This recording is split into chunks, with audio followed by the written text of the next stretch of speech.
ಯಾಕಂದ್ರೆ ಇವತ್ತು ಪ್ರಪಂಚದಾಗ ಅತ್ಯಂತ ಬಲಿಷ್ಠವಾದ ದೇಶ ಯುವಕರ ದೇಶ ಯಾವುದಿದ್ರೆ ಅದು ಭಾರತ ಮಾತ್ರ. ಆದ್ರೆ ಯುವಕರಿಗೆ ಇಲ್ಲಿ ಸಾರ್ವಜನಿಕವಾಗಿ ಹತ್ತಿರ್ತಕ್ಕಂಥ ಕೆಲಸವನ್ನ ಇಲ್ಲಿ ಸರ್ಕಾರದ ಒಬ್ಬ ಸಚಿವರಾಗಿರ್ತಕ್ಕಂಥ ಶಿವರಾಜ್ ತಂಗಡಿಗೆ ಅವರು ಈ ತರ ಮಾಡ್ತಕ್ಕಂಥದ್ದು ಖಂಡನೀಯ.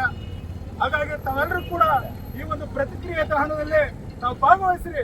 ಯಾವುದಕ್ಕೆ ಅಂದಿದೆ ಅದಗೊಂದಿದೆ ನಮ್ಮ ಯುವಕರನ್ನ ನೀವು ಯುವಕರನ್ನ ಬೆಂಬಲಿಸಿ ಅಂತ ಹೇಳ್ತಾ ಇವತ್ತು ಚಹನ ಮಾಡ್ತಾರೆ.